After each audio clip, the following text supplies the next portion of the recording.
कोई दुश्मन भी अपनों के साथ ऐसा नहीं करता है।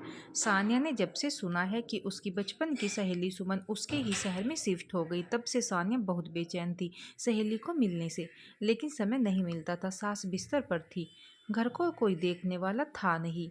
लेकिन आज सानिया ने समय निकाला अपने दोस्त से मिलने के लिए और उसके घर आ गई। सुमन, आज बड़े दिनों बाद मैंने चाव से खाना खाया है, सच। माँ की याद आ गई। वाह, तब तो तू हर रविवार मेरे घर आ जाया कर। मेरे पति 6 महीने के लिए कंपनी के काम से विदेश गए हैं, हम दोनों मिलकर गप्पे लड़ाएंगे। सुमन ने घर आई सहेली सान्या से हंसकर कहा, प्रत्येक रविवार को यहाँ आना नामुमकिन है। खैर, पहले एक बात बता, ये बूढ़ी मेड जो तेरे घर में खाना बनाती है, महीने का कितना लेती है? बहुत टेस्टी खाना बनाती है। मैं हाथ चाटते रह गई। उसको मेरे घर भी भेज देना, जो पैसे मांगेगी मैं दूंगी।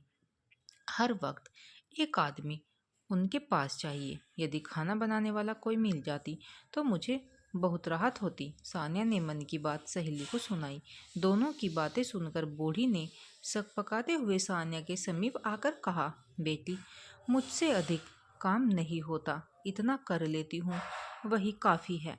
एक बूढ़ी विधवा को जीने के लिए पेट भरने से अधिक और क्या चाहिए? कोई बात नहीं अम्मा, आप मेरी सहेली के घर को बढ़िया से संभालते रहिए, मैं किसी और को ढूंढ लूंगी। सानिया ने सुमन से कहा, अब मुझे जाने दे, शाम होने वाली है। घर जाने के लिए सानिया उतावली हो गई। अरे, आज तो रुक जा, मेरा मन नहीं भरा। नहीं, मेरी सास मेरा इंतजार कर रही होगी। वो सिर्फ मेरे हाथ से दवा खाना पसंद करती है। अपने बेटे से कहती है, तू बहुत हड़बड़ाकर दवा खिलाता है, बहू को देख कितना बढ़िया बच्चों की तरह फुसलाकर मुझे दवा खिलाती है। तभी सिसकने की आवाज़ आई। ओह, क्या हुआ आपको? बताइए अम्मा। सानिया ने उनके आंसू देखे नहीं गए।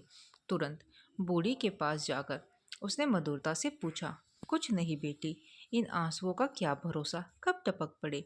बूढ़ी ने आंसू पोंछते हुए जवाब दिया, अरे, खड़ी होकर यहाँ नौटंकी क्यों करती हो? जाओ, जल्दी से काम निपटो, रसोई में बहुत काम पड़े हैं। सुमन आंखें तरेरते हुए बूढ़ी पर बरस पड़ी। जाती हूँ।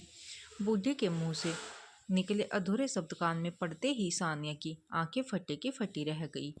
पशुवाचक दृष्टि लिए उसने सुमन को घूरते हुए देखा। तुम्हारी साहस है, परंतु तुमने तो कहा था। हे भगवान! सान्या के अप्रत्याशित सवाल से सुमन का सिर लाज के मारे लटक गया। वह बुद्ध बन खड़ी रही। पति की माँ को तुमने नौकरानी बना डाला। तुझे अपनी सहेली कहने में शर्म आ रही है। मैं यहाँ अब एक मिनट नहीं रुक सकती। पता चला कि तुम इसी शहर में आई हो, सो बचपन की प्यारी सहेली से मैं मिलने आ गई। छी! पति की अकूत दौलत ने तुम्हारे माँ बाप के दिए संस्कारों को धो पोंछ डाला। तूने घर की बुजुर्ग को नौकर बना दिया। ये समय उनका काम करने का नहीं, आराम करने का है। काश सुमन, मैंने ये तेरा चेहरा देखा नहीं होता। अम्मा, आप मेरे साथ चलिए। वहाँ बेटी के अलावे आपको एक बहन भी बात करने के लिए मिल जाएगी। कहते हुए सानिया ने बूढ़ी की कलाई पकड़ते हुए सीधे बाहर दरवाजे की तरफ चल पड़ी, परंतु वही सामने हॉल के दीवार पर टंगी दिवंगत पति की तस्वीर पर नजर पड़ते ही बूढ़ी ठिठक गई। बाहर से आ रहे तेज हवा के झोंके के कारण फोटो धड़ाम से गिर गया। उसका शीशा चकनाचूर हो गया, लेकिन कागज की तस्वीर पर खरोच तक नहीं लगी। तस्वीर मानो पत्नी से गुहार लगा रही थी, फिर ये मुझे भी अपने साथ ले चलो। इस घर में किसी को अब इसकी जरूरत नहीं है। बूढ़ी ने पति की तस्वीर को उठाकर सीने से लगाया और सानिया के साथ बेखौफ नए सफर के लिए निकल पड़ी।